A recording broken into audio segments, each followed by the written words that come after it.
October 30th, 1961, the Soviet Union detonated the most powerful weapon ever created by humanity. The explosion was so large it could be seen from hundreds of kilometers away. The shock wave circled the planet. Windows shattered nearly 900 kilometers from the blast, and the mushroom cloud rose more than 60 kilometers into the atmosphere.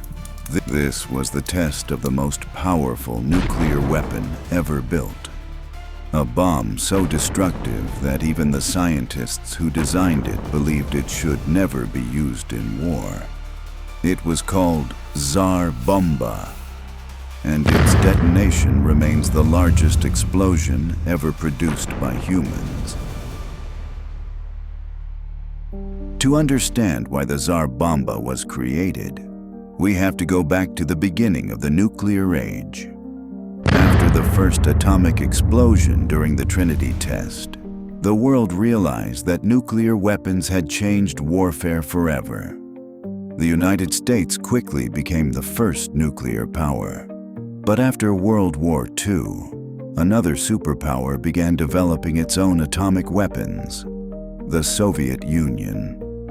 Within just a few years, the world entered what would become known as the nuclear arms race. Both nations competed to build larger and more powerful weapons. Not just atomic bombs, but thermonuclear weapons, also known as hydrogen bombs. These weapons were thousands of times more powerful than the bombs dropped during World War II. By the late 1950s, Soviet scientists began working on an extraordinary concept, a nuclear weapon far larger than anything ever built. The idea was to create a bomb so powerful that it would demonstrate the overwhelming technological power of the Soviet Union. The project was approved by Soviet leader Nikita Khrushchev. He wanted a weapon that would shock the world. The design team was led by nuclear physicist Andrei Sakharov. Their goal was ambitious: a thermonuclear weapon with a yield of 100 megatons of TNT. For comparison, the bomb dropped on Hiroshima had a yield of about 15 kilotons. That means the new weapon would be more than 6,000 times more powerful. Unlike the atomic bombs of World War II, hydrogen bombs use a two-stage design. The first stage is a traditional nuclear fission bomb. When it detonates, it creates extreme heat and pressure. That energy triggers the second stage, nuclear fusion. Fusion is the same process that powers stars like the sun. It combines atomic nuclei, releasing enormous energy. In a thermonuclear weapon, this process occurs in a fraction of a second. The result is an explosion vastly more powerful than any fission bomb. Tsar Bomba would use this principle on an unprecedented scale. The bomb itself was enormous. It measured over 8 meters long and weighed around 27 tons. It was so large that it could not fit inside most aircraft. To deliver the weapon, Soviet engineers modified a special bomber aircraft. The plane was a Tupolev Tu-95. Even this massive aircraft had to be specially adapted to carry the bomb. But there was another problem. A 100 megaton explosion could cause catastrophic environmental damage. So the scientists made a surprising decision. They reduced the bomb's yield to about 50 megatons. Even at half power, it would still be the largest nuclear explosion ever produced.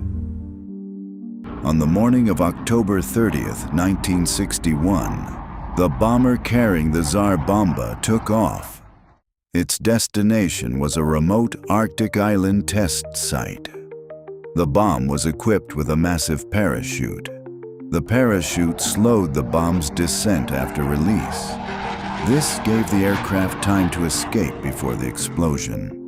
Even then, the pilots had only a small chance of surviving the blast. Once the bomb was released, it began falling toward the Arctic test site. Seconds later, the largest nuclear explosion in human history occurred.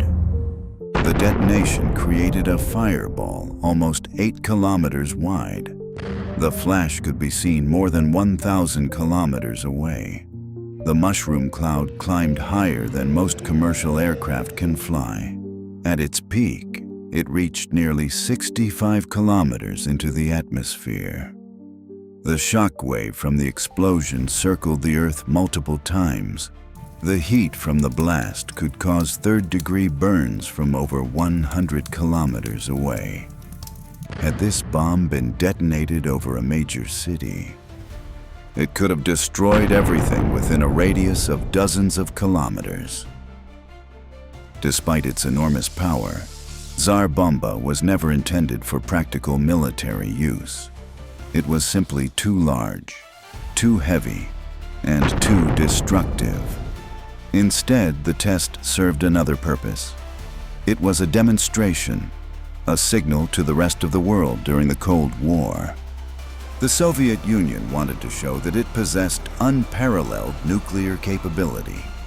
After the test, global concern about nuclear weapons increased dramatically. Scientists and political leaders began discussing ways to limit nuclear testing. Just 2 years later, several major powers signed the Partial Nuclear Test Ban Treaty. This treaty banned nuclear tests in the atmosphere, underwater, and in space.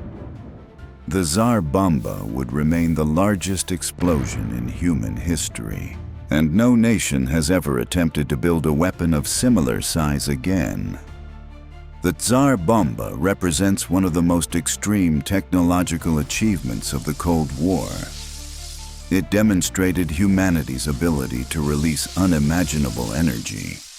But it also reminded the world of the dangers of nuclear weapons.